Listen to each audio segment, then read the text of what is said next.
Welcome to New Tracks Modeling. New Tracks provides unique mentoring opportunities to enhance your modeling skills by connecting with talented modelers and manufacturers from around the globe who generously share their knowledge and artistic expertise.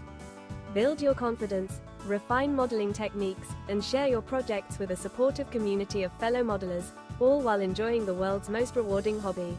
Join us every Wednesday at 7 p.m. Eastern on Zoom and YouTube for our free live program. Missed a program? No problem. Individual show segments are uploaded to YouTube for convenient on-demand viewing.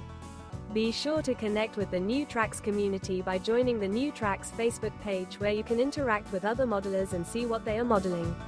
Visit our website at www.newtracksmodeling.com, where you'll find information about upcoming events and the latest issue of our monthly newsletter, Observations. And now, here is the host of New Tracks Modeling, Tom Farrell. Good evening, everyone, and welcome to New Tracks Modeling, the live Zoom and YouTube show that airs every Wednesday at 7 p.m. Eastern. Jim Kello founded New Tracks Modeling to build a supportive and educational community where mentors help modelers build. Our media platforms include the live Zoom and YouTube show you are watching now, our Facebook page, our dedicated website, and the Observations newsletter, which has over 8,000 subscribers. Additionally, we have our New Tracks Modeling Scholarship Program, which you will hear more about in a moment. Everything we do is completely free for our participants. Our entire team operates on a volunteer basis, dedicated to supporting the model railroading community. I want to ask you this evening for your help. We have our regulars that support the show, but we need, not only do we need backups, but we need volunteers. So it takes a little bit of energy to put one of these together every Wednesday, and thank Phil for what he's doing on producing the show. But we have all these media platforms, the website content, YouTube operations. You can see them here, promotion. If some of these things take very little time, some of them are more consuming than others. But if you have any interest at all in assisting us with all these platforms, I would appreciate you contacting me personally, and we'll get you involved with the program. And you don't have to jump in with both feet. We can learn as we go, but we definitely need assistance and we need backups. And so I implore you to contact me. I'm easy to find, and see if we can help out with New Tracks. Before we begin tonight's program, let's take a moment to hear from our show's sponsor, Brennan's Model Railroading. Tonight's New Tracks Modeling Meetup is sponsored by Brennan's Model Railroading. For over 25 years, Brennan's Model Railroading has been offering unique products focused on the O-scale market. Their flagship product, Brennan's Better Ballast, was an instant hit and continues to be the industry leader. The prototypical size and natural color blend of real crushed granite make it the choice for discerning modelers. Since then, Brennan's has developed a complementary line of natural ground cover materials. Brennan's also has craftsman kits that anyone can build. The complete photographically illustrated instructions assume you've never done this before, and explain in step-by-step detail how to create an outstanding model. The Frank Ellison Tribute series of kits are amazing additions to any layout. These kits take Frank Ellison's scratch-built iconic structures to a new level using modern methods and materials with Dennis Brennan's additional details and amazing instructions. See the complete line of products on the Brennan's Model Railroading website.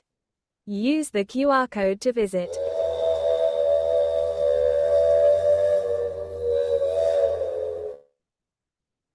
I encourage everyone to support our sponsors, particularly Brennan's Model Railroading. I'm going to try out that ballast that he advertises each and every show, and I'll report in on how that worked out. But supporting our sponsors supports the show. So now I'd like to review the program for this evening. Um, our first segment is going to be Steve Bittinger, his garden railroading, part two of three. I usually go on at the end, but I'll be next. I'm going to demonstrate I purchased a very inexpensive used Lionel Watchman Shanty tower and converted it to a scale model. Basically, it looks like a laser cut kit when I'm done. It goes from toy to scale model. We've got Paul Reeves returning. This is his second presentation on new tracks modeling. This is a very interesting program. Um, as you'll see, he's using postcards to set the time and period of layout. It's an interesting concept. And then our very own Steve Sherill. He has this narrow-minded program for us, focus on narrow gauge. He has a new segment, getting more out of your test track. I think you'll find that interesting. And then we have Bob Gelmacher returning from Carroll Creek Designs for some additional new product releases. And then a very interesting, unique ON30 layout in black and white. And you'll just have to see what that is. Phil found this, and it's really quite interesting. So, but before we go to Steve, I'd like to take a moment to highlight our New Tracks Modeling Scholarship Program with a video, and then a word from the chairman of the program, Mr. Bob Davidson.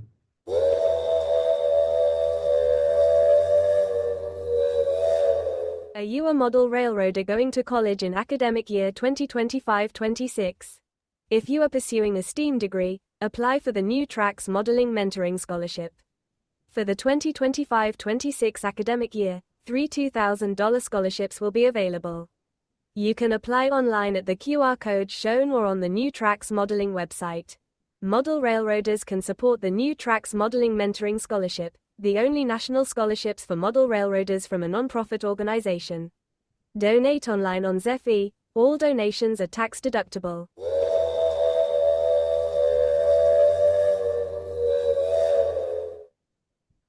How you doing, Bob? Welcome to New Tracks this evening. Good, thank you, Tom. Good to be here. What I thought we'd do tonight is just do a quick overview, and then we have some specific things that we need some help with. So I'll be quick about it. For anyone who's new to the program or on Zoom or reviewing this on YouTube, the scholarship was started 3 years ago. Our first year, we were able to offer one $1,000 scholarship. Last year, we were able to offer, because of incredible generosity from you, our viewers, and from some of our corporate donors, and especially from the fact that the Pacific Coast region of the NMRA underwrote a scholarship. Last year, we offered 3 $2,000 scholarships. This year, through our fundraising efforts, and again, the generosity of pretty much the same folks, we have more than enough funds on hand to grant our 3 $2,000 scholarships for the 2025-26 academic year, and also keep the scholarship in in healthy financial condition for the following year. So the fundraising has been very successful. And thank you to all of you, the viewers and supporters of New Tracks. We are a nonprofit. We are a 501c3 corporation. So any donations that you do make to the scholarship are fully tax deductible. We prefer that you work through Zephy, which you'll see here. We have a link, direct page in Zephy, which is a hosting platform for nonprofit organizations. It's important to note that they do not charge us any fees whatsoever for their service.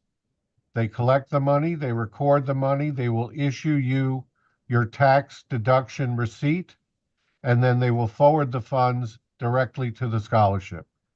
So I can say without any doubt that about 99% of the funds that we raise go directly to the scholarship. We do have some fees that we have to pay, and we have some shipping costs. So it's a very worthwhile endeavor. So, and again, we're very appreciative of your support. Where we need help, and I would like to sound an alarm, we opened the applications January 1st. Today, we're 65 days into our application period, and we've only received one application.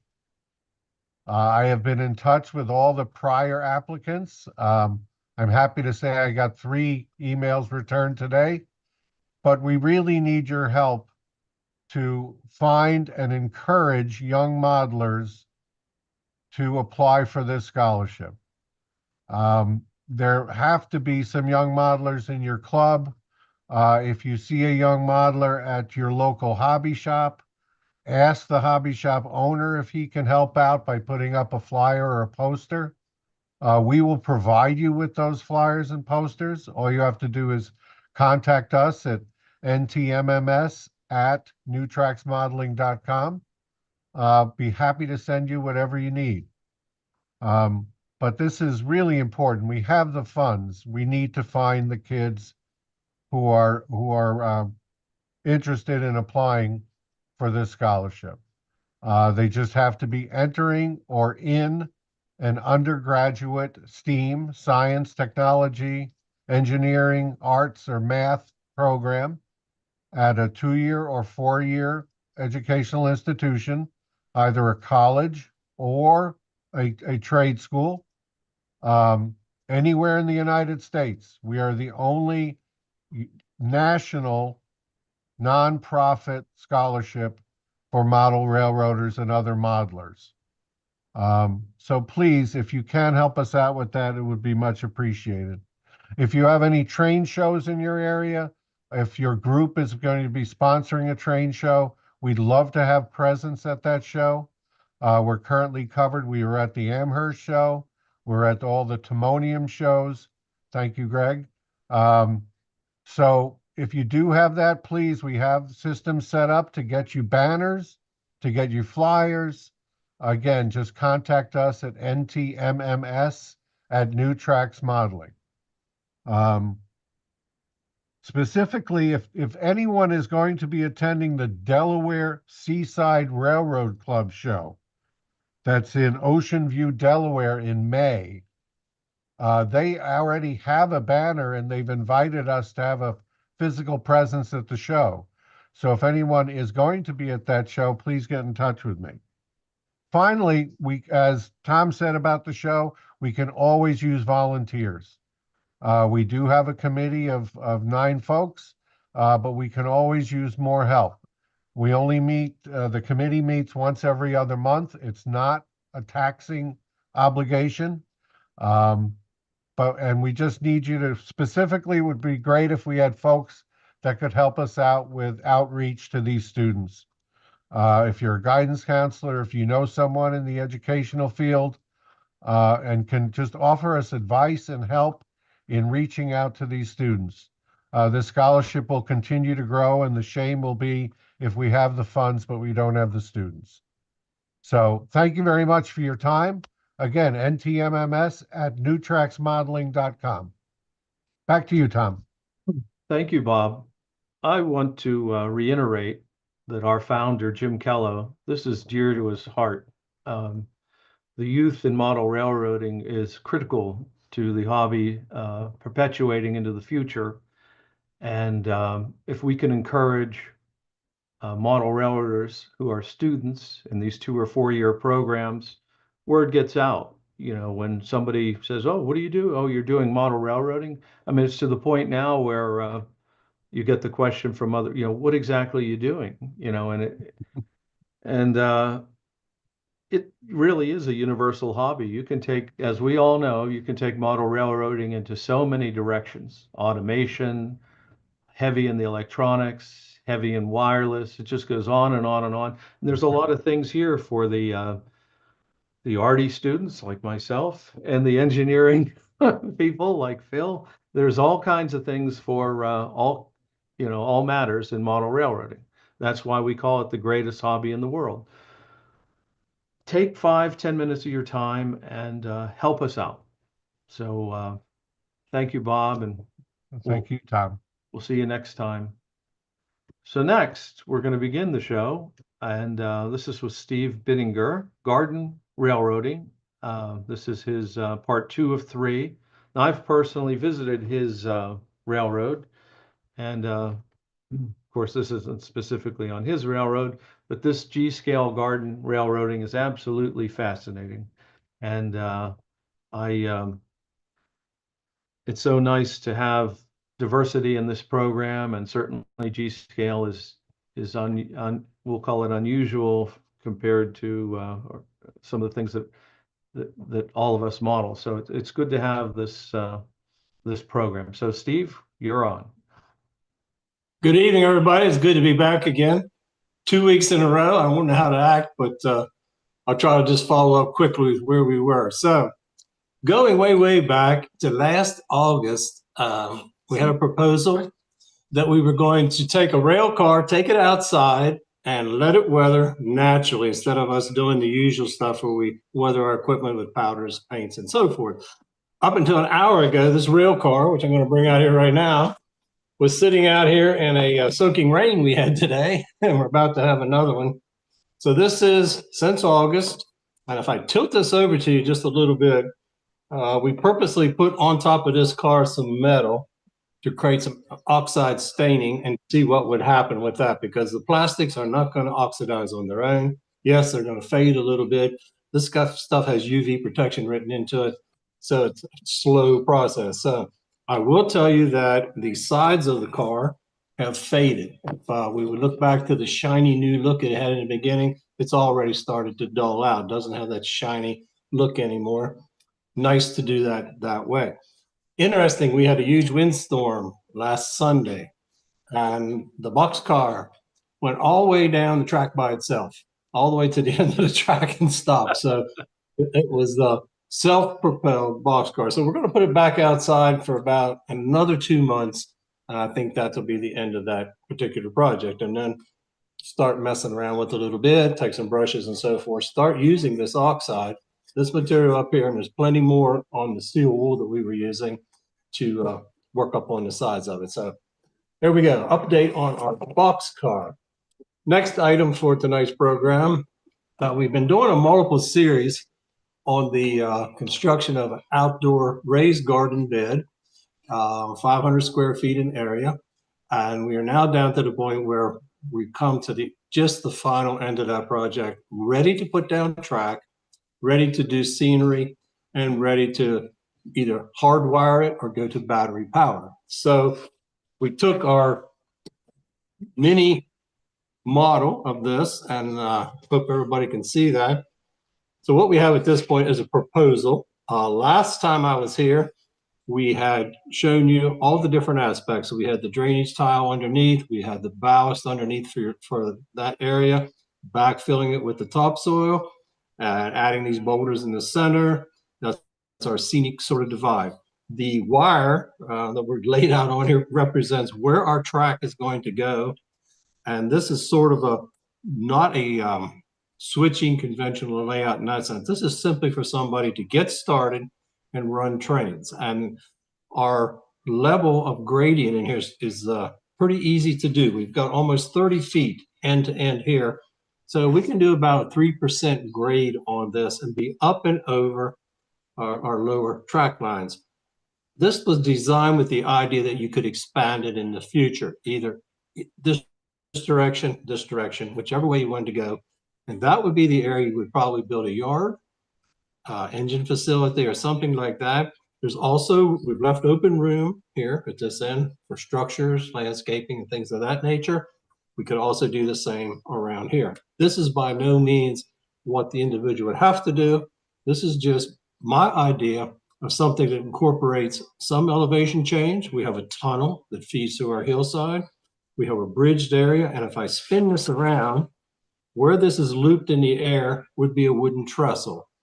Something that this way gives you an opportunity to have multiple features typically found on just about any railroad that you would want to design. Now, when we started, we had a budget in mind.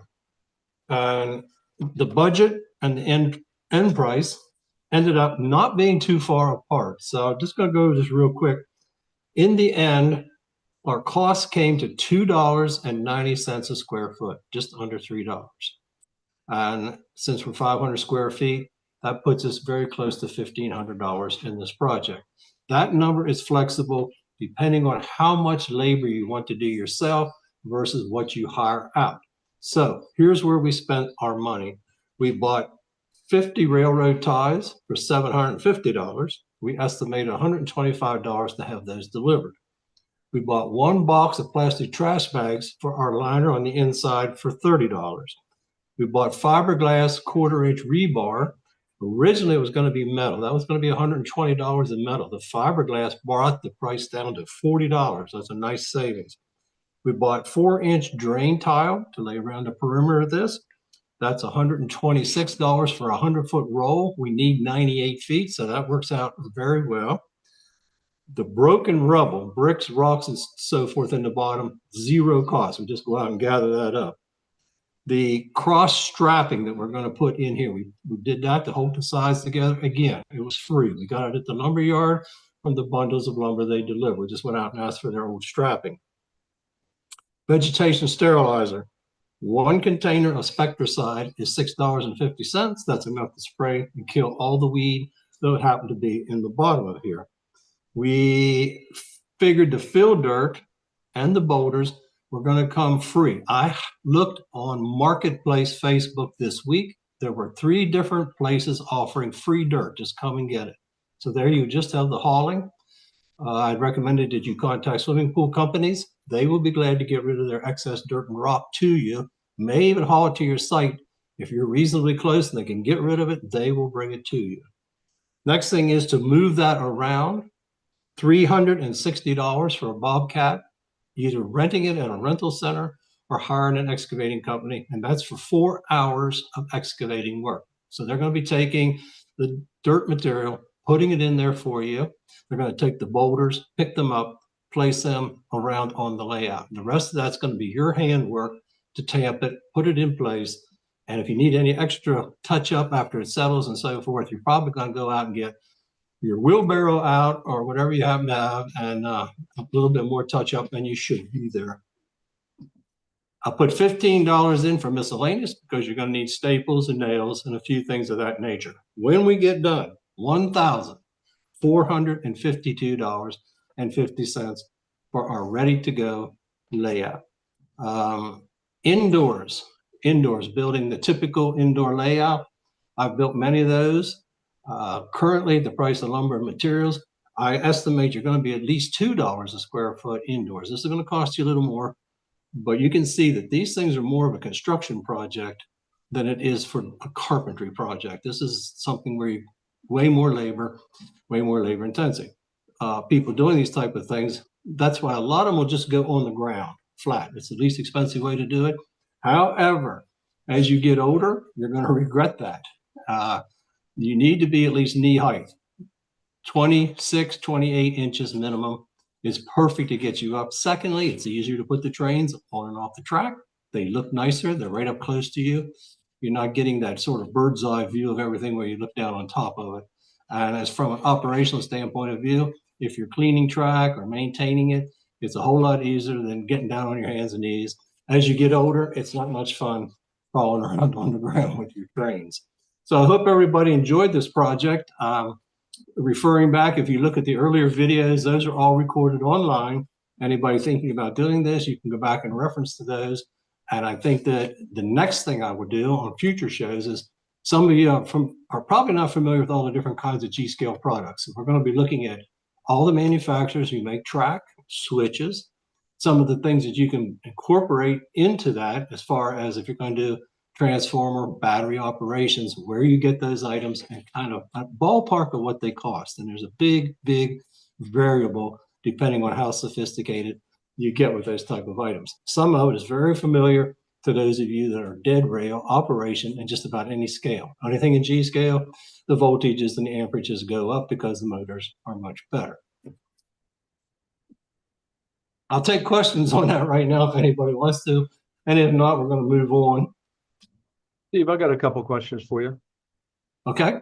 So I imagine you're going to have to put ballast and probably two different size ballasts on this. Do you put a coarse ballast down, then a finer ballast, then lay your ties? That's probably getting ahead on your program. But is that the theory? Okay. I think we kind of touched on this one time. So here you go. Multiple methods of doing this. A, just what you are saying. You're going to have to trench underneath where your track goes, at least 8 inches down.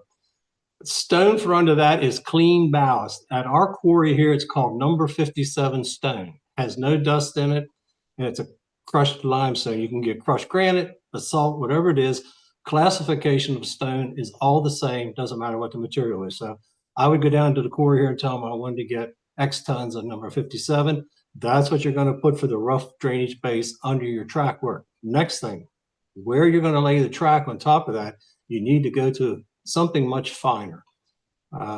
Typically what I see on YouTube and places like this is people using really way oversized stone. If we take standard railroad ballast, that's 1.5 inches plus, 1.5 inches to 2 inch stone, number 2 stone, and we scale that down to G scale, you're talking about stone that is somewhere about 1/8 of an inch, right about there, 1/8, 3/16 of an inch.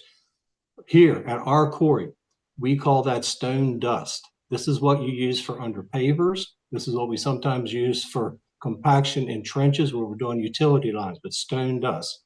I use stone dust on my railroad. However, my railroad is on poured concrete, and that's another approach. So it just depends on how much you want to spend, how much time you want to take, and what you expect the final product to achieve. I would tell you that the more permanent you want your railroad to be, you're going to be more inclined to a solid road base. Okay, that answers that. And then I assume you're buying rail in length, and then you're all those curves, you're just bending the rail yourself. Is that it? No, you're going to probably, as a starter, you're probably going to buy pre-bent radius track. Oh, okay. Starting from 4 foot diameter, 5 foot, 6 foot diameter, 8 foot diameter, pieces coming anywhere from 12 inches up to about 26 to 28 inches long.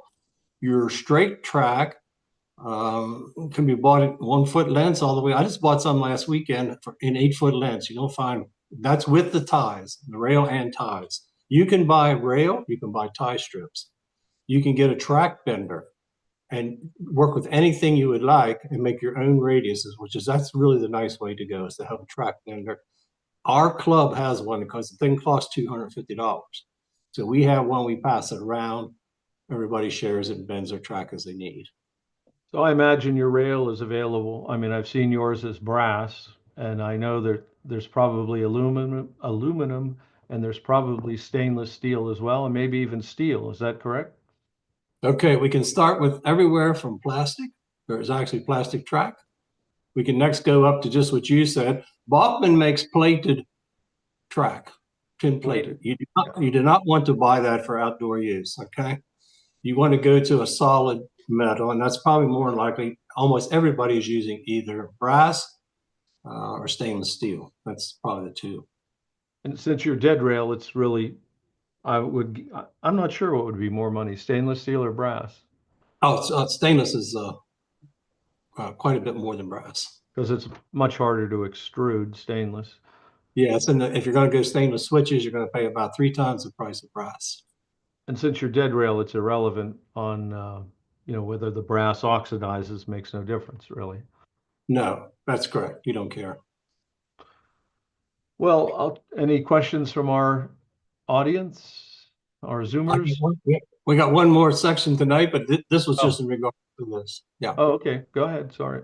Good for that. Now, last week, I showed you all these things right here, these fans, which are the samples for siding, for vinyl, like you put on houses. I'm going to say in our neighborhood, new construction here, 90% of all homes are covered in vinyl siding.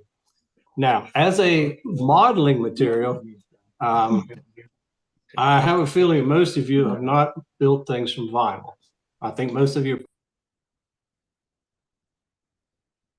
We're losing your sound, Steve, you need to unmute. Unfortunately, I muted you thinking I was muting some background noise. Apologize.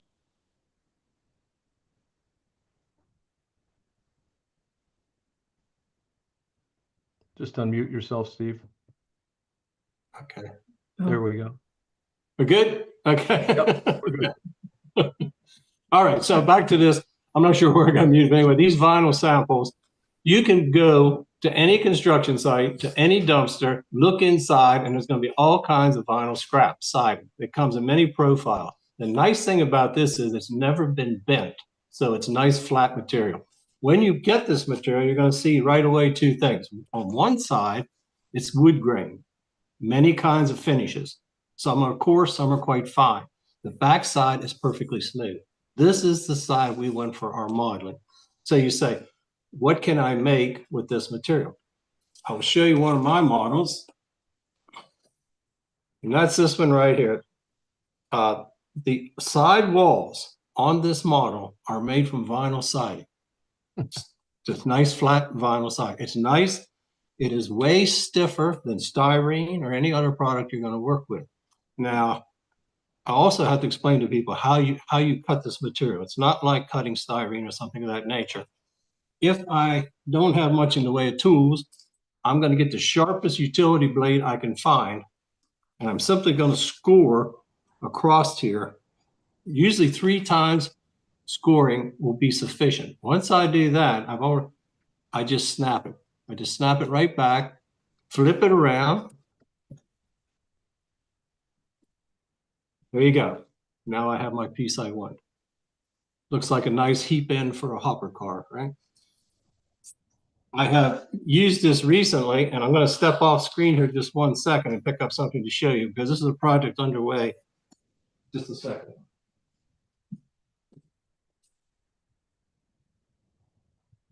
So this is my most current build that I'm working on. I got this shell to which I sawed the front off of it here. I chopped it off in the chop saw because it had totally wrong for what I want to build. This is going to be an S6 when I'm done. All the sides were torn out of it because they were wrong as well. All the material you see here in the side is this right here. That's exactly what I put in there, this vinyl. When I put it and cut it in, you can sand this, usually 400 grit paper to sand it, to get it down flush. The rest of it is body putty to work it to the edges of the frame. This stuff is very dense, very hard. It'll make a heck of a finish for you. Same way on the top of it. This is a curved radius. Most of you are familiar. This material will bend for you. That's how they bend it for the houses, for the vinyl side. If you need a curvature or a radius, you can bend that. You just need a support underneath. It's going to give you the profile you want. Put it on there. I glue this stuff with regular old super glue, and then I sand and feather it to the edges that I want. So right there, I spent 0 on materials for this other than a little bit of red Bondo. The rest of it was just scraps that I gathered up from building this there. So I thought I would show you that. Now, if you go to a dumpster and you pick up materials, cutting it with the knife might be slow. So if you have a skill saw, typical skill saw,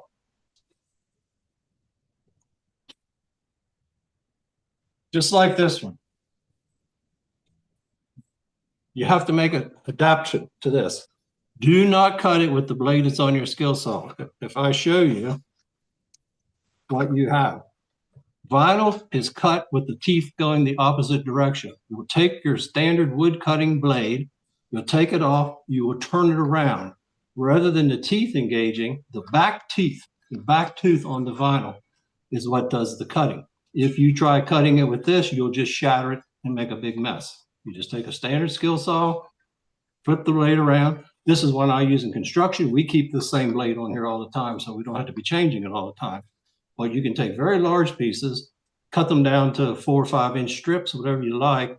Then you can go to your knife, a Dremel tool, or something like that for your hobby size work. Unless you think you're really good, and you can just use this to cut out all your parts that you need. But I want to make sure everybody understands that blade has to be turned and running the opposite direction. So there you go, a little bit about using vinyl for hobby purposes in building. So that's it for me for tonight. Any questions on this aspect, I'll be glad to answer as well. Any questions for Steve? You know, what I'd like to see, Steve, is perhaps our audience doesn't know all the scratch building that you've done in G scale. Absolutely stunning locomotives. That could be a show unto itself, just to show all your work on that table. There are a few, maybe half a dozen, and just walk us through, because I mean, they're just very impressive models. I mean, the sheer size of them and the detail, and then they run like watches. I mean, it's amazing work you do, you know? Well, this engine here, Tom to say, but I'm a Western Maryland guy, and I'm born and raised Western Maryland. So this particular is a Western Maryland engine. It's an S6. There's one still surviving on the Middletown-Homestown Railroad near Hershey, Pennsylvania. What I'm going to do is I have to make a trip up there, because unfortunately, even though I spent a whole day at the Western Maryland Historical Society just 2 weeks ago, there are no photographs of the top of this locomotive. And that's very typical. Photographers just didn't photograph the top of engines. So to get the detail work, all I've done so far is blank off the stuff that I had to rip off of here that we knew was wrong.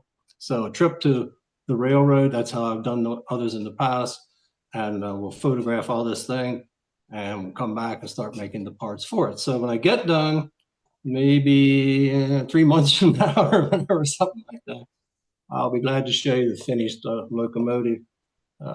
And there's some nice photos of the prototype as well. So yeah, plus some of your other locomotives and maybe a future show. We can do that. I think I'm up. This is going to be like, I think number 8 that I've built. This will be number 8.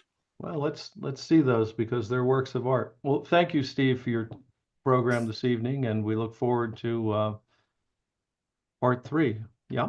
Good night, everybody. Good to see you all again. Yep. Thank you very much. Okay. Well, next up is going to be a feature on the Rustic Buff and Old Gothic, a Lionel Watchman Shanty, a conversion to a scale model, basically making a toy to a scale model. But before I have my feature program, I'd like to have a little video on our New Tracks Facebook.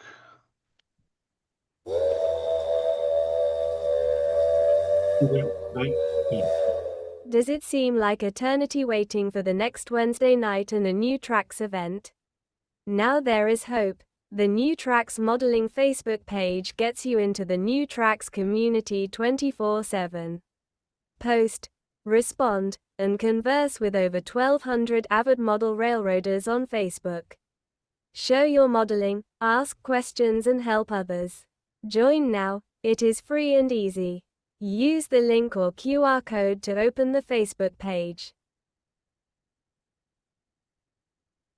Like I indicated earlier in the program, we have all these platforms. So we have Facebook page, website, New Tracks Observations. We have our live show. We have the scholarship, and there's opportunity for volunteer work here. Before I do my show, my little segment, I don't know if you can see that. Can you guys see my little ad here on the build along? Yes, yes. Okay, sorry. In 2 weeks' time, March 19th and March 26th, I'm doing a build along with a Frenchman River Model Works resin kit, a Tom York original. If you would like to participate in the build along, if you enter NEWTRX on the Frenchman River Model Works website, you'll get a 20% discount. If you need a nice little single stall engine house and you model an O scale or ON30, well, ON30 or ON3. This is a neat kit. It's a Tom York original, and it's just a very nice model. And the art in making a resin kit is in the painting of them and the detailing and the weathering. So I will share with you how I do that. So next, I will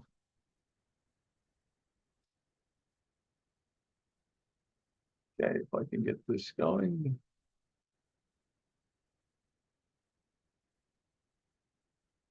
Okay, I assume everybody can see that. So I'm going to show you how I kit bashed a Lionel Watchman Shanty for my ON30 Rustic Buff and Old Gothic. I purchased this at a train show for about $12. And I transformed this toy into what looks like a laser cut scale model. I have under $20 in this, and I tell you when you see it, you'll have to make your own case or judgment on it, but it looks like $150 plus laser cut kit. This Watchman Shanty was produced by Lionel Trains in two periods. First in 1977 through 1984, and then again in 1987. This is one of the later kits shown here. This is another kit, a little out of focus. It's approximately 2¼ inches wide by 2½ inches deep by 5¼ inches high. This is the one that I actually found at the show. This is the original. It's not exactly what you would call a scale model, but wait till you see what I do to it. I purchased it. Somebody had actually assembled it, so I didn't buy the kit. But this is what my pre-assembled one looked like. I'll show you in a moment. This is what I turned it into. So there's the before and there's the after. I'll show you how I got from before and after in a moment. So this is how I purchased it from the show. It actually didn't look too bad. I toned down that red. Internally, it's red. Things that I didn't like about it, I didn't like that pointed roof. It reminded me of something out of Harry Potter. I didn't mind the gray and the green. The fellow that assembled this did a reasonable job with that. But the railings were missing and broken, and the model was split here and there. And it was pretty much presentable. You can see the split in the center photograph there. Missing railings.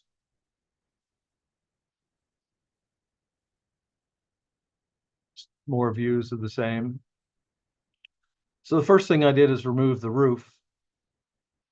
And then on the picture on the right, I began sanding off all the excessive solvent glue, the plastic glue.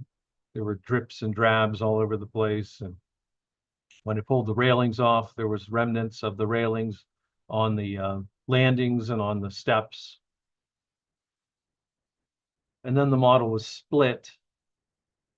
So the glue was failing, and I just held it together and put super glue in there, and then with an accelerator, it instantly bonded there like I fixed that. You can see the brilliant red on the inside.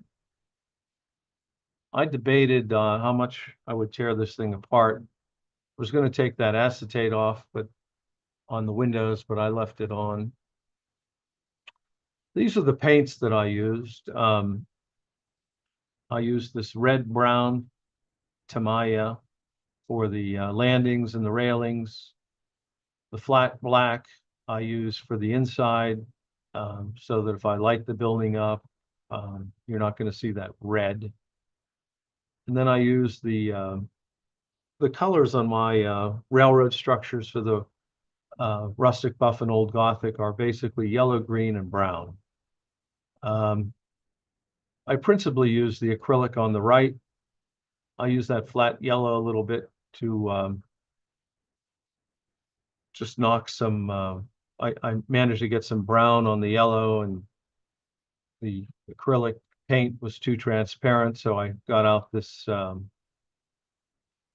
flat yellow to put it on to knock out the dark brown, and then I put the acrylic back over that. And then the dark green is the accent color, German camouflage green. I use the thinner there because this paint, my flat yellow and dark green seem to be drying very quickly. So by adding the thinner, it diluted it a little bit, and I had more working time. Now, these are my base colors.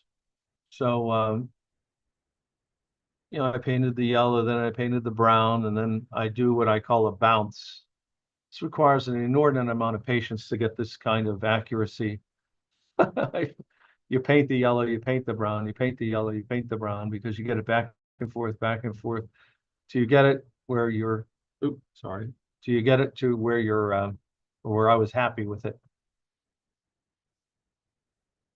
So that's the look.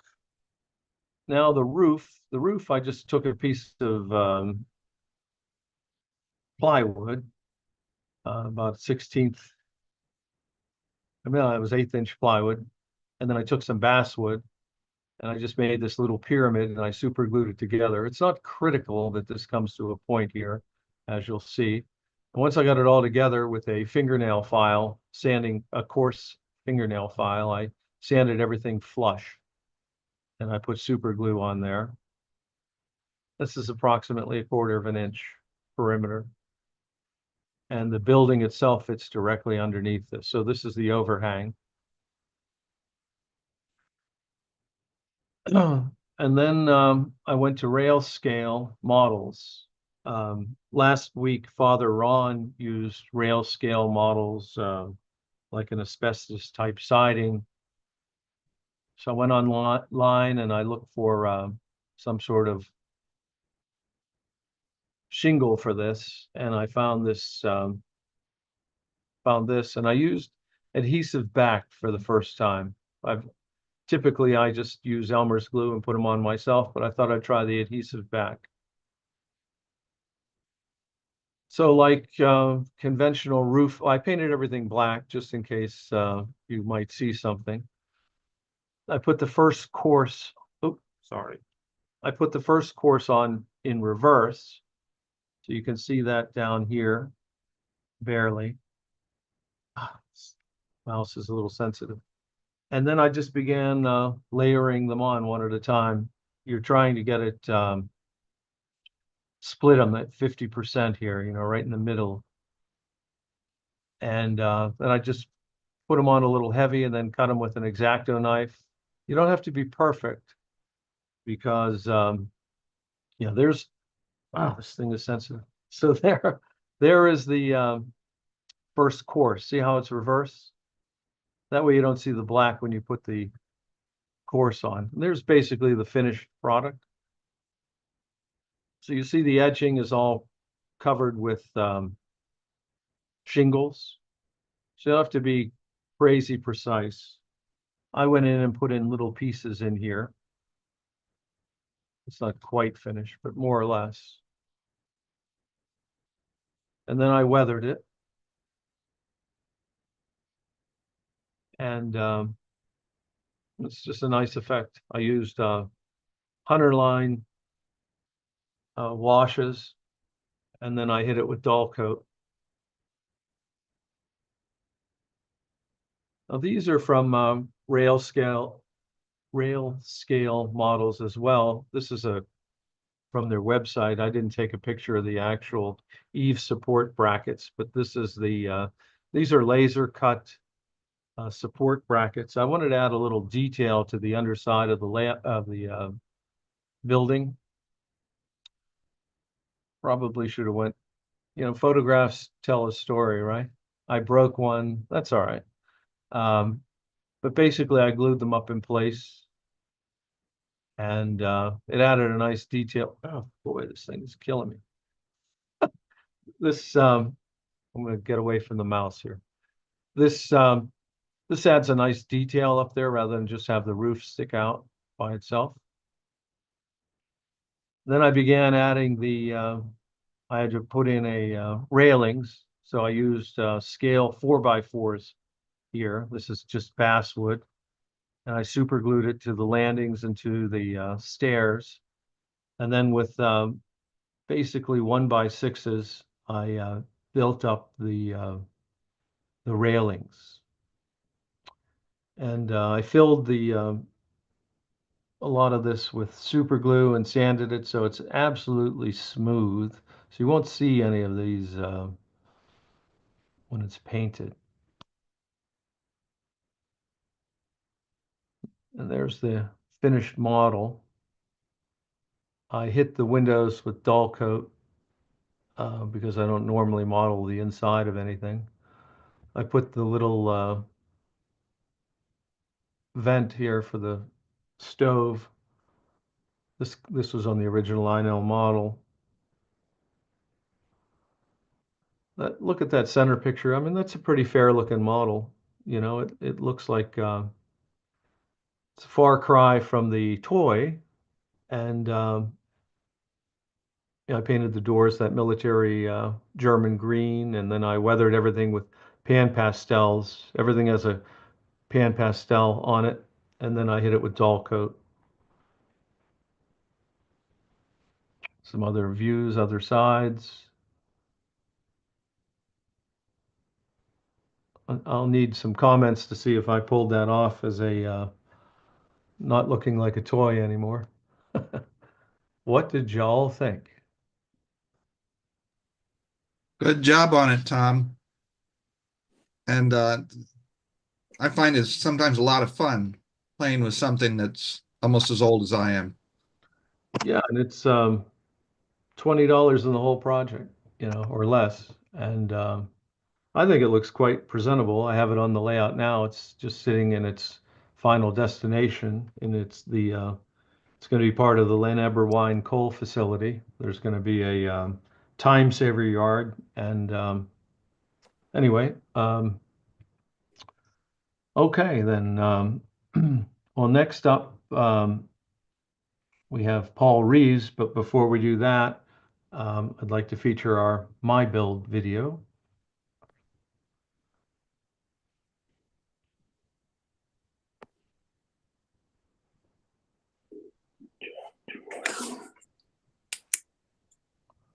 Bouncing around here a little bit. There we go. Don't miss the monthly New Tracks Modeling My Build event. My Build is where the modelers of New Tracks show what they have been building. See amazing modeling with some My Builds featuring specific topics for modeling. If you would like to have your models included in the My Build, please email your modeling photos to chriscourse@railrunner130@hotmail.com. If you are a first-time My Build participant, please include a photo of yourself.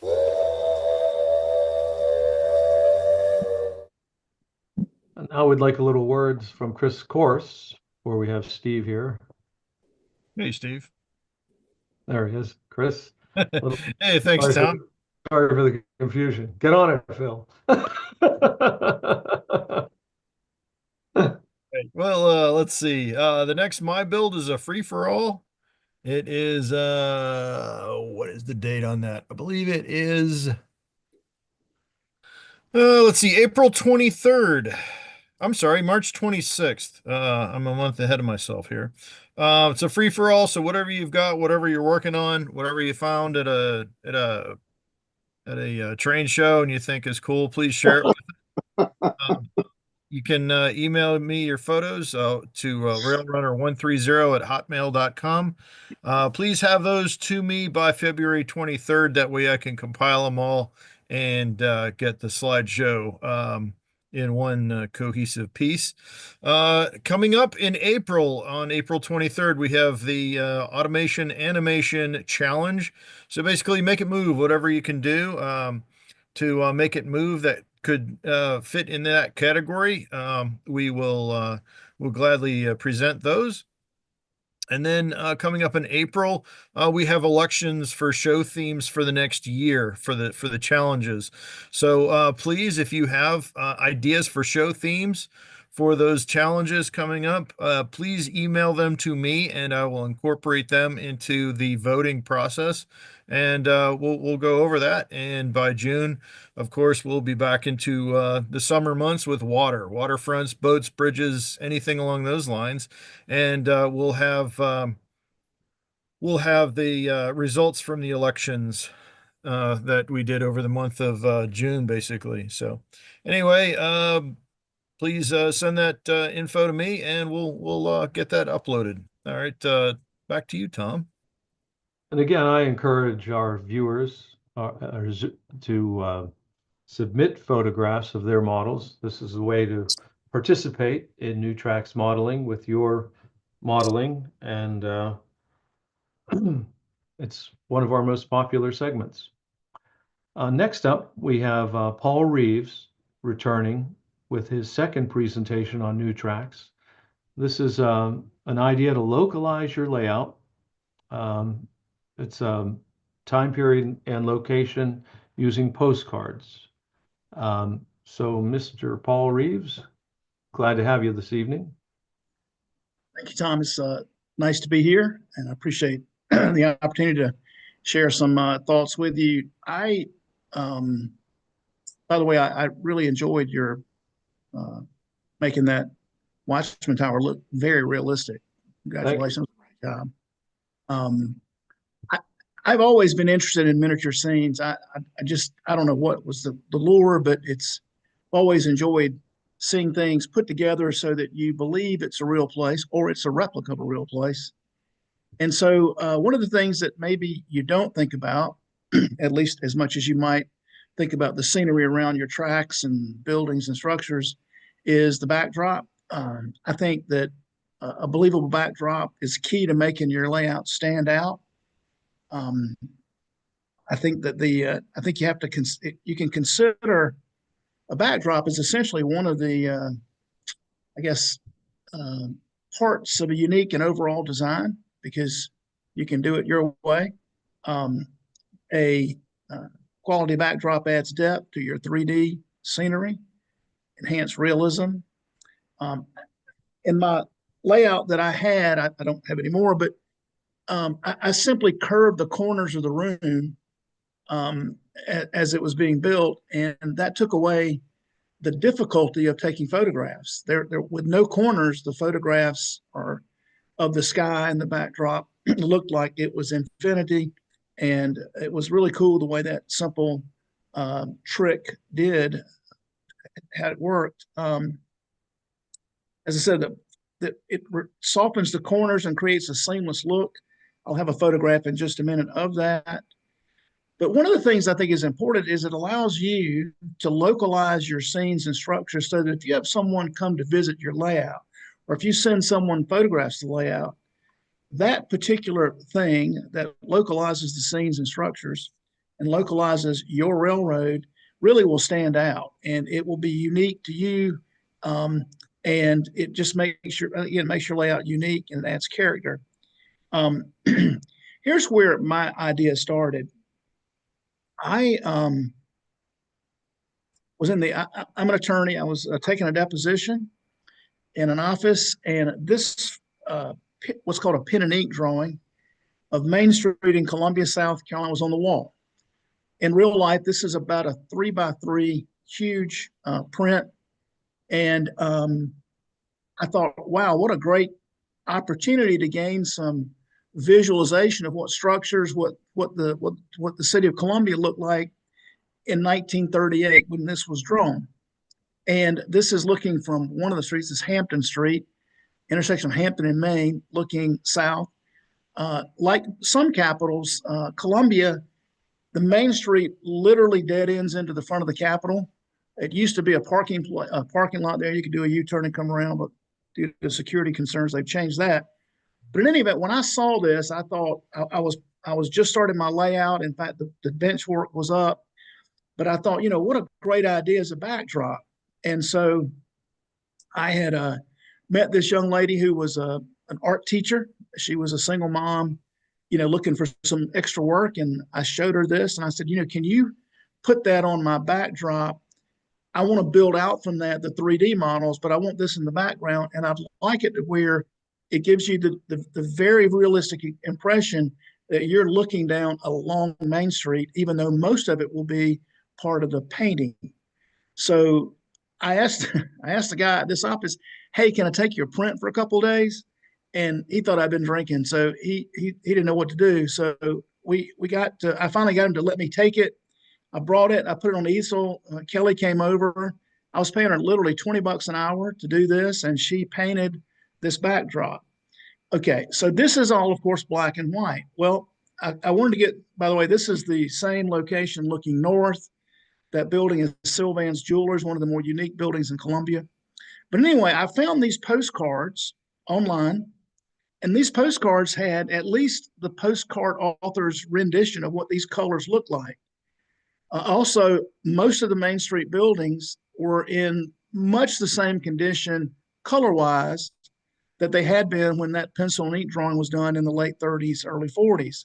So we had some references about what that color looked like, some of the signage, some of the, also the details. And so I gave her this, and we then also had another postcard that was, again, pretty much the same view, just another, way to look at the color here. So I gave this to her. She commenced to paint on this backdrop. And I cannot begin to tell you how much better it turned out than I anticipated, mainly because of her talent in showing depth of field and a vanishing horizon. Those are art terms I didn't know anything about at the time, but she tried to explain it, and I really didn't understand it. But part of this is just because she was a really, really good artist. And so, she started this work. And what happened is the scene in front of you now. The structures to the left were chooch facades. The structures to the right were, I bought those from a estate sale, and they were scratch bit buildings.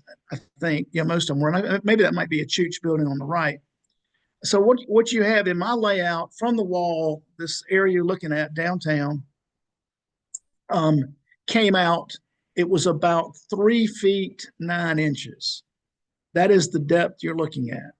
So we put I put track against the wall behind the 3D structures to give that break a little bit of to camouflage that break. You got tracks there, so it took the edge off that meeting of a 90-degree between the 3D portion and the wall that she had painted. By the way, I may have mentioned this in some earlier appears on here. After Kelly did the backdrop, this scene right here, I don't care what I did. I don't care how nice everything else was. The first question everybody asked was, who painted the city of Columbia? So for me, this particular scene, localized it. Not a person that came to my layout didn't recognize, ever had any problem recognizing that's Main Street in Columbia. And it was all done with an artist brush, and then we built out these buildings. By the way, this photograph was taken by one of the sponsors here, Dennis Brennan, and did a great job with just capturing this scene. And the scene turned out really, really, really nice, much better than I anticipated. I think the painting by Kelly was, I think, about $110 based on her hourly rate. Now she's retired to Colorado. She does commissions, and she didn't have time to paint these kinds of things anymore, but super talented artist. And so as far as closing, I wanted to show you, this is a photo, this is actually 3D, but this is what a curved wall backdrop will do for you. It makes it look like that horizon goes on forever. And by the way, the painting, the wall color, the sky color was simply a light blue with some shading. Kelly also added clouds and some storm kind of things in that. So So anyway, I would encourage you that if you want to really do make an impression on someone as far as localizing the scene, whether it's local to your location now or whether it's local to something that you grew up with or where there's a special place. Because when I first started in this hobby, there, most of the train was sort of oriented toward the Northeast. The South was more of a rural area and agrarian, so the railroads that came through were not nearly as industrialized as they were in the Northeast. But anyway, there was always super nice places that everybody would recognize. Hey, that's the Pennsylvania, that's the New York Central. So I found this in the city of Columbia as being a way to localize this layout for me, and I would encourage you to consider that. And so that's how the idea came about. And with some talented people other than me, it came out to be a good scene. That's a very interesting concept, Paul, to take postcards, antique postcards, and then have commercial artists put in a backdrop. A lot of people don't consider that, like I live in a college town, Indiana University, and here in Bloomington. And I'm sure if I looked, I could find an artist that, I don't know what the rate would be, but that's something people should consider. Because if you look at the cost of a backdrop, I have a backdrop of my layout behind me here. It was thousands of dollars, a couple grand, and there's a certain charm about an original painting. And I actually got Kelly's name out of a bowl at a consignment store. They have people's cards up there, and I took it home, and she actually was a high school art teacher and started doing private, what they call, I'm not sure, commissions. Yeah. And has become, her paintings are all over South Carolina right now. She's in Colorado, but anyway, yes, she would have. She was very inexpensive, and she did that painting on her knees. She was literally there for about a half a day, and all of a sudden I had a 3D backdrop, so 3D looking backdrop. You happen to know if she painted it in acrylic or oil, or do you know? It's acrylic. Okay. And what was the material that she painted on? Was that masonite or sheetrock? Drywall. Yeah. Right on the drywall. We painted right on the right. When I sold that house in the garage, and I left there, I took the layout down, and this guy, who I think his passion was automobiles, he had a nice little City of Columbia backdrop. I think he painted over it. But in any event, she used acrylics. She also used a level and a ruler to get those lines right. The straight up the tall buildings. Yeah, and then filled it in with the paint, and just very, very good job on her part. I can't take any credit for that, other than I had the idea. It certainly is a nice look to have an original painting, and especially somebody, an artist. So a very, very interesting program. Any questions? I appreciate being available. Thank you. Any questions for Paul this evening?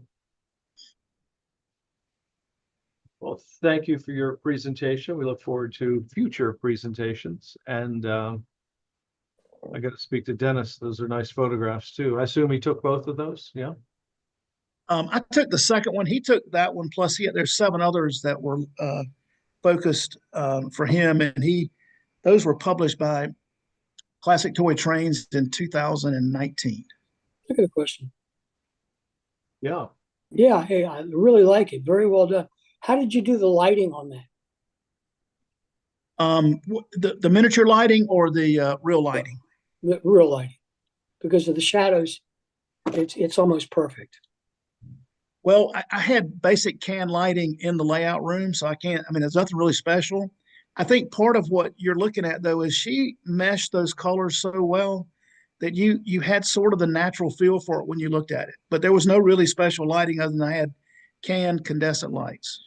Kudos on it. It's very, very, very well done. Yeah. Thank you very much. I never got any attention to any part of my layout other than that. That's always the first question is, who did your backdrop? And we could have had the Taj Mahal in the left corner. Nobody would have paid attention to that. Well, I've had a railroad in India. It is very nice, So. Yeah, very nice indeed. Thank you for letting me be on. Well, thank you. Any other questions for Paul? Yeah. Well, next up then, thank you again. Next up is our segment, Narrow-Minded, focus on narrow gauge, getting more out of your test track. But before we do that, the sponsor for Narrow-Minded is Carroll Creek Designs.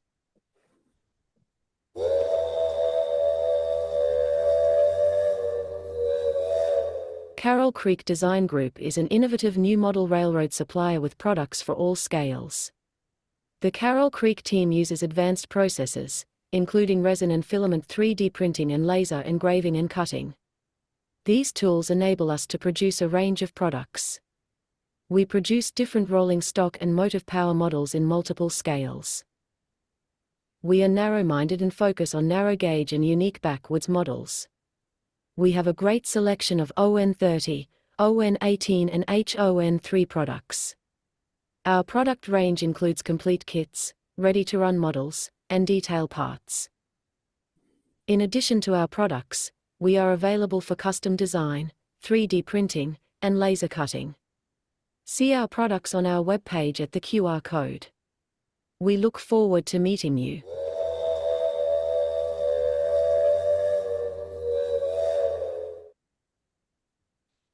Well, next up is Steve Sherill, getting more out of your test track. Steve? Thank you. Good evening. Today we're going to be talking about test tracks. And I am going to show you how I designed my test track to solve some of the problems that I was having on my layout. And maybe you can either adopt some of them, make new test track situations, or just continue to use what you're doing. First off, I want to thank Bob Gelmacher for doing the photos on here. So Bob, if you will show the first photo. Okay, Bill, can you give me share rights, please?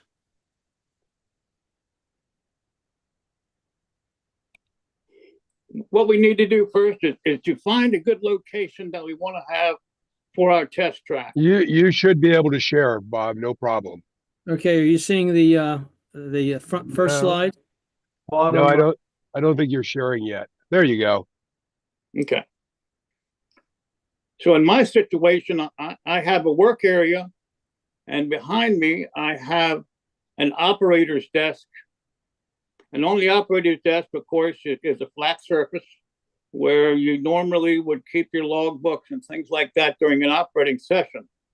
And so that's the area that I used. It's exactly the same height as my workbench.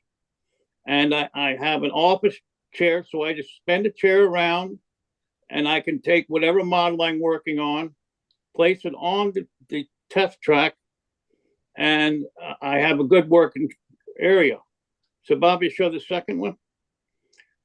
I had a test track that I had made for ON30.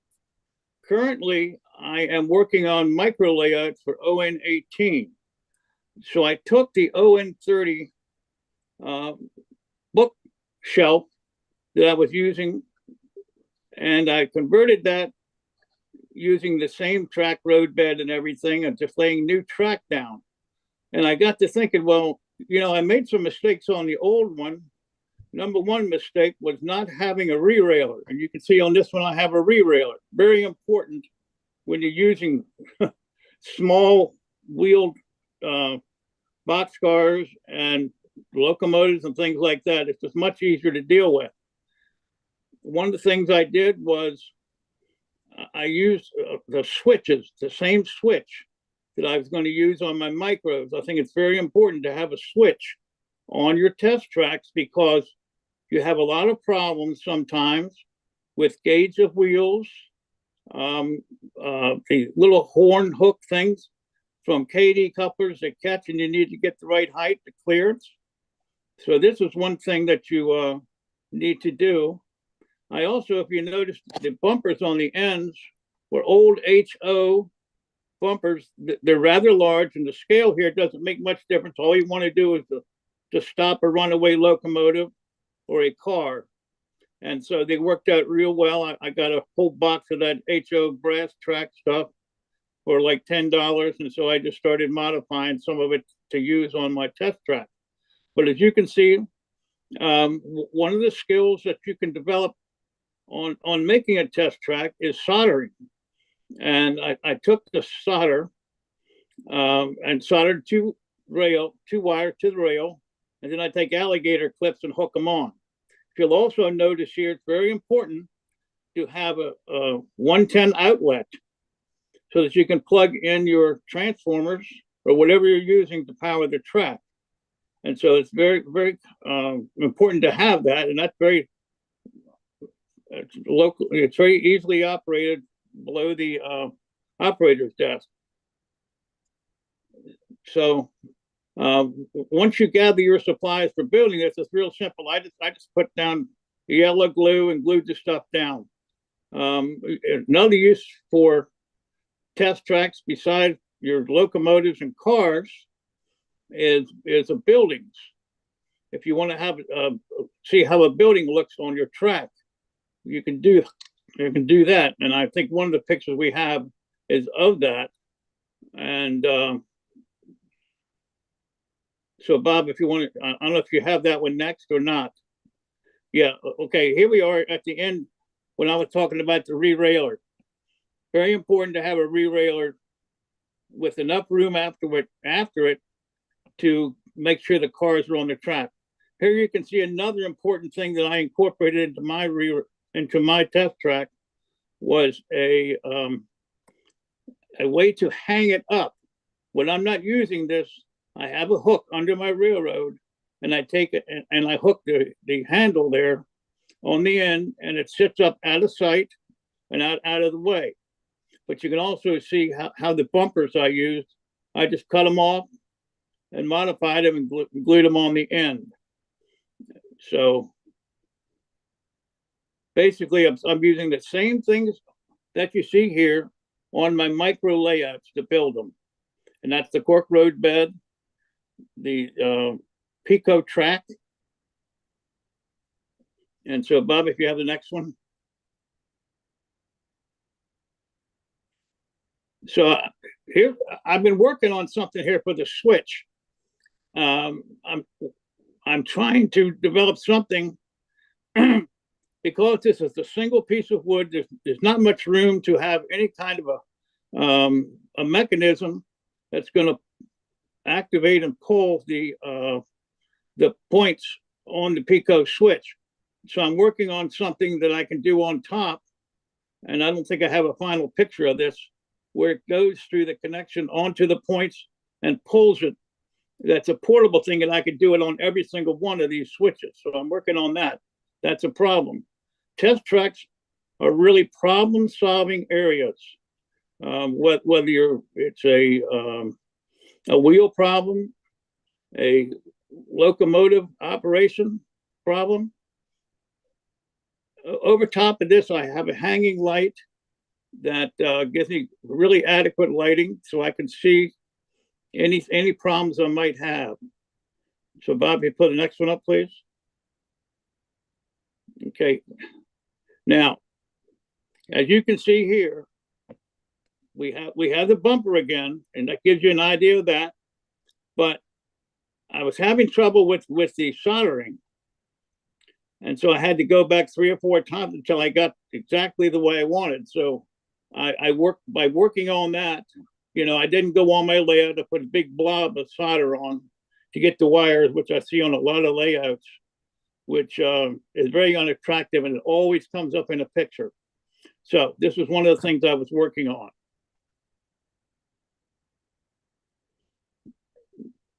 Now, some people would put a coupler height gauge on the end of the track, so it would be right there. But since I use Lincoln pins, it doesn't matter whether they're the right height or not. The link is very flexible vertically. Now, one of the problems that we have in ON18 is we use N-scale wheels and wheel sets and trucks. So as you can see, the comparison between an HO truck, which is on the boxcar, and an N-scale truck, there's quite a bit of difference in the looks. I know that this is a problem that's being worked on. And so if you show the next slide, I tried to solve this problem myself by taking HO trucks, sliding the wheels into N-scale, and putting it on the track. Now, if you can see the red truck there, you can see one of the problems you run into when you don't have any assistance. You're just doing this by eye. You can see the red truck doesn't line, the red wheel set does not line up with the other three. Okay, Bob, you want to go to the next one, please? So here is what we look at. You have an HO wheel, an N-scale wheel in the middle, and then an ON3 wheel, an HON3 wheel on the SB&S boxcar. That was a boxcar I made in the 80s when I was an HON3. So you can see now which one will look better on the ON18 car. Of course, probably the HON3 car wheel set would look better on the ON18. So here's what I did. I had this problem. I contacted Bob Gelmacher from Carroll Creek, and I said, Bob, we got this problem. We need to resolve this. And because I'll show you what happens when you try to, Bob, we have one more slide, I believe. Here's what happens when you try to modify something that is just not good at all. Go ahead, Bob. This is a Nomi. I'm trying to push. You can see it go over the switch, and it'll see what happens. You get it's just not right. So in contacting Bob, he took it upon himself to come up with the solution. And so Bob, he's with Carroll Creek, and he's going to explain some of the things he did to develop. As soon as I can get out of this video, I'm going to explain it. So does anybody have any questions now as far as where we are on making a test track? There we go. Okay. Okay. I don't know if anybody uses a test track. Probably they just have a piece of track that they sit on their bench and put power to it, run it back and forth, maybe clean wheels or something like that. Okay, Bob. Yeah, when Steve came to me and Ryan, who's my partner, and Ryan's on here also, we started making a lot of ON18 rolling stock. Ryan has. And then the problem crept up, like Steve said, about the size of the wheels. So my first suggestion to Steve was stop using ON18, but that didn't fly. So so we decided to try to work this out. And Ryan had a number of the HNO3 trucks, and the picture that you see here on the right-hand side, this is the size of the HON3. So I decided in making a new truck that would accommodate the looks that we were looking for and also the size of the wheels for N scale is to use the basic dimensions of that HNO3 truck and try to make a truck that would do the job. And that's exactly what we did here. So you can see here's the HNO3. I mean, this is the N scale truck, and this is the final version of the truck that we wound up making. That looks cool. These are a couple of the bases that we're using for our ON18s. This is with the N scale or the N scale truck on here, and then here are the new trucks that we designed that accommodates the N scale wheels, but also I think gives a better look to the car. One of the critical factors in doing that design is this is the axle that actually goes between the wheels. The axle on the N scale, the ones that I've ran across, were 14 millimeters long and about 1 millimeter in diameter. And these tips here are only 0.5 millimeter long. I tried to eyeball this a couple of times, and I found out that it didn't really work out well because I couldn't get things to the wheels to, number one, stay in the trucks, and number two, to roll nicely. So I actually put this under a microscope, and that's how I found out what this tip looked like. So it's that 18 millimeter, I mean, a half a millimeter long tip, and then it has a little bit of a rounded corner to it. It's not a real sharp point.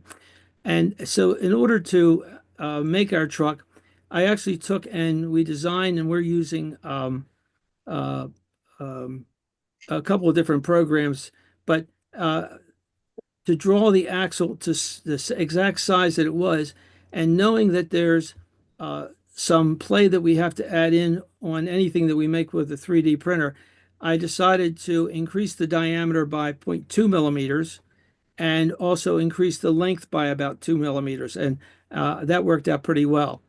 Then I went about designing the actual truck itself. And the truck is one object in my software, but the axles are another object in the software. And the nice thing about the software is, even though everybody talks about 3D printing being an additive process, because this is a object and this is an object, I can then take this object away from this object, and I wind up getting an exact fit for the sockets where those wheels or where the axle are going to go. I didn't have a video of the truck itself, but very, very pleased with how easily these trucks are rolling right now. And this is exactly what we're going to be adding and selling for our ON18 cars. What I'd like to do, and I think that's the end of my slides, I'd like to turn it over to Ryan. And Ryan is going to talk about another product that we're working on in ON18, and that's a rail truck. So Ryan, you want to take it from here? Yeah. The trucks are available now online, so you should have full access to them. We have plenty of them in stock, and like Bob said, that they'll also be in addition to the ON18 cars. So if you pick up a car, it'll have the underframe with the trucks mounted on it, and but you will supply the wheels, because there's many different types of wheels out there, plastic, metal, so you can pick what you want, put in, but you'll have the trucks there for you. Yeah, Ryan, let me add one thing there. It's an important point about the axles. I was able to pick up a whole box of N-scale wheel sets at I think it was a Timonium show. And when I went through it, most of them were that 14 millimeter long by a millimeter in diameter. But there was also some in there that were a little bit longer and a little bit bigger in diameter.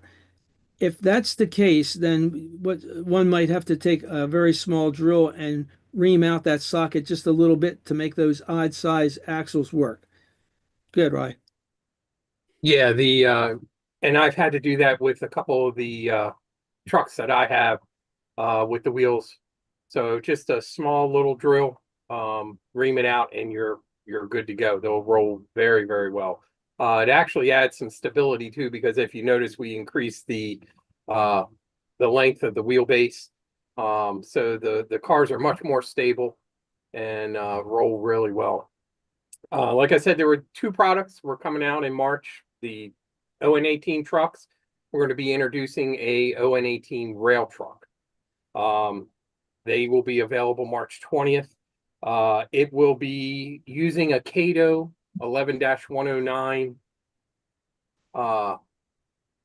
drive unit. So there's our rail truck. It'll come standard with the stake body bed. It'll also be able to wire the headlights in if you want to put LEDs in. You can use the standard. If you know anything with us, everything is kind of standard. Using the base that we have for our diesel engines, you can do the Cato 109 and then whatever couplers that you want in them. So everything is kind of universal. So with the truck, let me get it so it goes up. We'll have that available March 20th. You'll also have the capability, if you want, to do a box on the back, like the Durango US mail truck. So that'll be available. as a separate piece if you want. You can do dead rail with that. Top opens. So plenty of room inside, battery, receiver. I had a couple guys ask if we're going to do, they wanted to do a fire truck. So we did a tank version that will be available for the back. All these just pop right on. So you can have whatever you're looking for and how you want to do them. But those will be available March 20th on the website. We'll also be at the Midwest Narrow Gauge Show in Ohio. Those will be available there also. So those are our 2 new products for the month of March. March Madness. Wow. Wow. Does anyone have any thing that they want to add on test tracks? I mean, what kind of test track are you using? Like Jeff Jordan, what kind of test track are you using? I made up just a spare sheet of Homosote, and I have tacked to it several different gauges of track. I have HO track on it, which I can use for HO equipment, and ON30. I use a length of HON3 track on there, and a length of N scale track to accommodate all the different things that I work on. I like your suggestion of adding a re-railer, especially in the N scale stuff. Getting it on by eye is tricky. And I had not thought of previously the idea of putting a switch on your test tracks so you could test running not just back and forth, but make sure that it tracks through the turnout. And I have enough spare turnouts lying around that I think it's a good suggestion to add a spare turnout to the end of each section to get that additional test in the process. And mine, like yours, is portable. So when I'm not using it, I can pick it up and lean it in the corner. And I power it by just clipping it directly to my layout with alligator clips. So if I want to use DC power, I can do that. If I want to use DCC, I can do that too. Do you use that for programming track at all? Actually, no, but that's because I am transitioning to the Blue Nami decoders, and so I do all my programming through my phone now. Oh, okay. All right. Okay. Yes. Steve, this is Phil at home. I just a side comment. So at the club I'm part of, we have an O standard gauge, ON3, and HO. And one of the members built on a about 3-inch wide, 1-inch thick piece of wood, about 8 feet long, laid the 4 rails. So you have on the outside, you have the standard gauge, then you have HO and HO and the ON3 laid out there on that, and put a switch in place so you can switch between those three gauges. So you can choose whether you want the O, the HO, or the ON3. And then you can another switch where you can choose either to go DC, DCC track, or DCC programming. And it makes it really effective for programming in volume where we do locomotives. If you put a locomotive on, you can test to make sure it works just fine when you set it up using DCC power, flip it over to programming, which is connected to NMRA, program it, then flip it back and test and make sure it works, and you can do any scale you want. So, I think if you're doing multiple scales, something like that's very effective. Yeah. I agree with you on that. That'd be very helpful. Hey, Steve. Yeah. Go ahead. I'm sorry, I didn't mean to interrupt. On my layout, I have a programming track that's basically, well, I have 2 of them that are sidings, and with a double pull, double throw, it happens to be center off. I can switch from normal operation, DCC, or switch it over to programming. So it's sort of a test track, but a built-in programming track anyway. Well, when I thought about this segment, I went to YouTube and tried to see if I could get any research on test tracks And there was nothing on YouTube at all with anybody talking about test track. And so I said, maybe there's something to this. Most people probably just put it on their layout and think that that's going to be adequate. And it may be. But most of the time you have to get away from your bench, go to your layout. It becomes inconvenient. If you're working on a locomotive, you want to see how it operates. Hey, I just spin my chair and put it on the test track and see if it operates the way I want it to run. So to me, that it's convenience is pretty important for a test track. I like the idea that you incorporate a turnout on the test track, because it isn't really indicative of the performance of a locomotive just running on a straight track that has no obstacles to work through, if you will, because all kinds of things can happen. Well, I used the Pico turnout and power through the points. And so the wiring of it was very simple. I could run actually two locomotives, because I could put one on the dead rail that didn't have the points thrown that way, and make sure everything was okay. It was easy to wire. So it was just, it's a convenient thing, and I can actually take it with me. If I have a question and I want to take it to somebody's house, to test the locomotive and have them look at the problem. All I have to do is grab it by the handle and take it to their house. So there's a lot to be said to having a handle at the end of the test track also. I think the idea of the turnout, I have a locomotive at the moment that the leading truck seems to misbehave and jump and, come off derail basically. And, I'd have to fix it on I don't have a test track, but if I had a turnout on there, I could sort it out on the bench rather than standing up in the layout, figuring out what the hell's going on. Yeah. So that's an interesting innovation, really, to incorporate a turnout. You don't normally see that at train shows, just see straight track, for example. Yeah. Yeah. And hey, Steve? Yes. Yeah, it's Greg. Can I tell you real quick about the test track I made years ago when I was building lots of cars for my layout?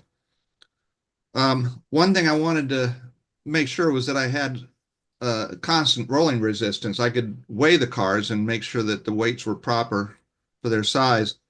But my test track, I made it a little over a yard long, and I put a couple of just narrow sides on it. And I've got another piece of wood, and I can elevate one end. And so I started timing all of the cars after I built them, how long they would take to roll down. And as long as they were consistent, I was happy. If there was one that would take longer to roll down, I knew there was some kind of problem with the trucks or the weight or something like that. So I double checked that one. And that got all my cars pretty consistent in terms of their rolling resistance. And again, it's still just a straight track, and I can test locomotives on it by just taking the upright out, and it sits flat, and I clip a transformer onto the end rails. So it kind of does double duty. The only thing I don't have is a turnout on it. Oh, that's an innovative idea with the grade. Yeah, well, I was learning that I wanted them to all roll correctly because I was going to have long trains, and I think that helped. Yeah, definitely. I hadn't thought about that idea. The grade going up, for testing the grade that a locomotive could go up before it starts spinning. That'd be something to know also. Well, I know on my layout, I can pull about 60 coal cars as long as I have 3 locomotives on front and 2 on the back. Otherwise, they start slipping. Wow. Yeah. That's a lot of horsepower. That's a lot of grade too. That's a lot of train, Wow. Well, that's all I have tonight. Well, that was interesting as always, Steve. And Bob, appreciate featuring Carroll Creek and featuring you this evening was great.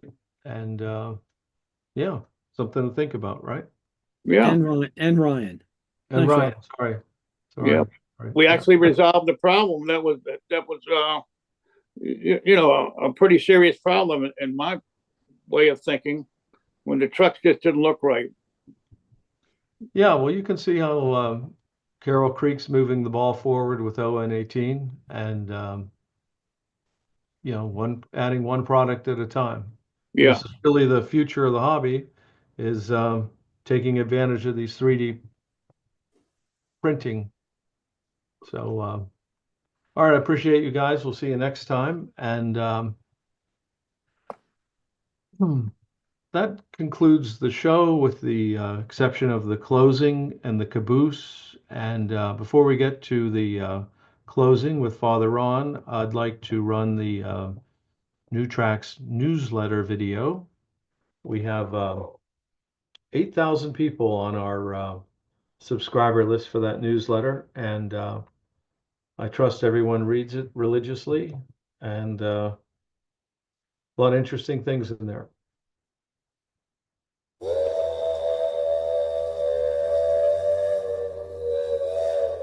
Get more New Tracks modeling by reading the monthly Observations newsletter.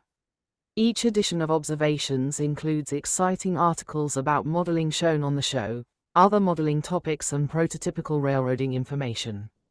Other articles focus on outstanding model railroaders and new products from a range of suppliers.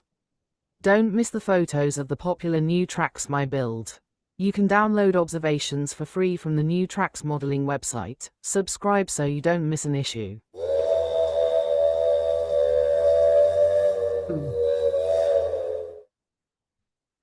I want to thank Martin for being the editor of the newsletter, and the March issue was just released, and yeah, so that's one of our many platforms. Next is the tradition of the show. Father Ron closes the show for us, and we're fortunate to have Father Ron on 3 times last week for a regular celebrity on New Tracks Modeling. Father Ron. Master maker of the universe, our scale models imitate your creative spirit, and we learn the genius of your handiwork. Teach us to appreciate all you have made. Amen. Thank you, Father Ron. And don't think that just because you were on 3 times last week, I'm not going to ask you to do something again here shortly. Okay. So next is the caboose, and Phil wants to preface the caboose. It is really unique this time. Thanks, Tom. Yeah, so guys, this is actually a video I made. It's we had a operations weekend up in Sacramento a few weeks ago, and this is a guy, Steve Rediker. He's in Elk Grove, which is just south of Sacramento. Really interesting guy. He worked at Rancho Seco, which was the nuclear power plant there. They actually had a very major issue and almost lost the power plant. They lost the instrumentation power for the power plant, and they were not able to tell what was going on, and they almost lost the nuclear reactor, which would have been a major issue. Turns out one of the young engineers figured out there was a panel and there was one switch that needed to be thrown to recover that. Steve actually got that panel when they shut the plant down and has it in his layout room, which I thought was really cool. You turn it on, he's actually using it as part of a telegraph machine. So he's a very interesting guy. He's also very much into cameras and other stuff. He models the Hetch Hetchy Railroad. Hetch Hetchy Railroad was actually built when they built the Hetch Hetchy Dam, which is the valley that's just north of Yosemite, which everyone said was actually more beautiful than Yosemite. But they built a dam San Francisco built a dam to dam off the valley, and it now provides water to San Francisco. The Hetch Hetchy Railroad was built to actually build the dam. It existed, I think, for about 30 or 40 years. Steve decided when he was building the railroad, he went to look for pictures. He found a whole bunch of black and white pictures, but no color pictures. So he couldn't figure out how to build the railroad and effectively colorize it. So he decided to build the railroad in grayscale. So I'm going to show you a little video I made of it. At the end, there's a link to a TSG multimedia video, which is a video of the whole layout. And I'd strongly recommend if you get a chance to go look at it. So with that, I'm going to go ahead and share this. I think you'll find it to be a pretty incredible layout.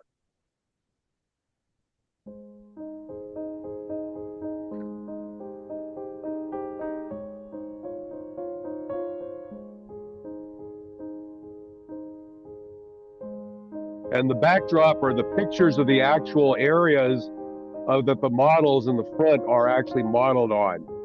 So it becomes very interesting to look at each of the scenes.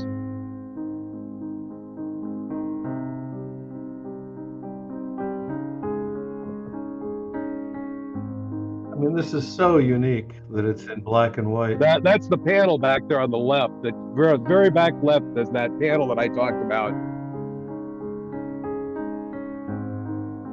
It's like black and white photographs come alive. Yep.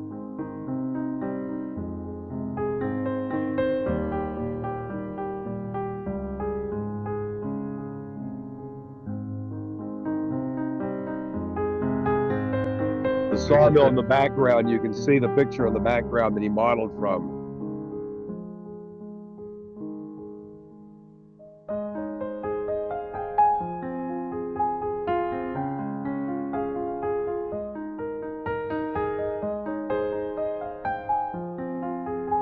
To get that color out of here, that doesn't look right. I thought it was very reminiscent of that movie Pleasantville. Yeah.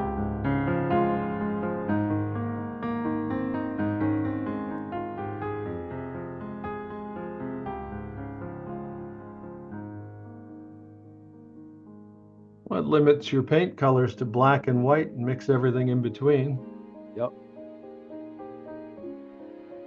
Of course, it means everything you buy, you have to repaint. And that was Steve actually there pointing at the wall. It's such a great idea, really.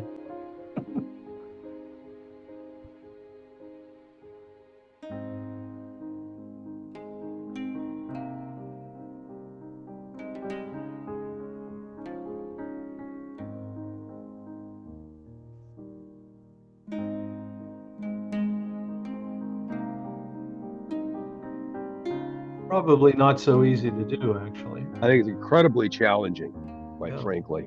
Yeah. Because there'd be a tendency for everything to get what we call muddy. You know?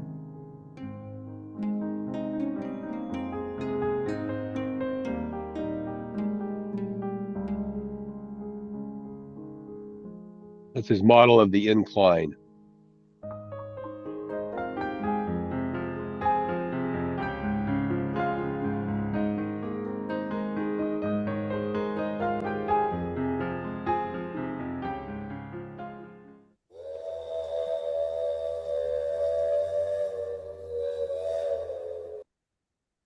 That was really fascinating. That would be great to get him on the show, Phil. Tell us his trials and tribulations in painting everything in grayscale and the techniques. Do you think that's a possibility? I will ask. Yeah, that would be great. Have him contact me. Well, folks, that concludes the show this evening. And we had some great presentations and great innovations from Carroll Creek and great concepts from Paul Reeves and fascinating to me G-scale, just the sheer mass of those box cars and locomotives. And you learned that you could take a toy and turn it into a near laser cut kit. So if any of you would like to be on New Tracks and beyond the my build, if you'd like to do a segment yourself, don't be intimidated. If you provide the photographs, I'll pull together the PowerPoint, and you don't have to be skilled at sharing and running the PowerPoint. You just email the PowerPoint to Phil or myself, and we'll run your program. And we're always looking for new material and new techniques. I have said that having participated in NewTracks for probably 2.5 years now, I always seem to pick up 1 or 2 techniques each show, and it's cumulative. Before you know it, learn all these new things, makes you a better modeler. Hence the mentor angle to what we do here. Well, anyway, enough about me. We'll see you next week. Thank everyone. Yep.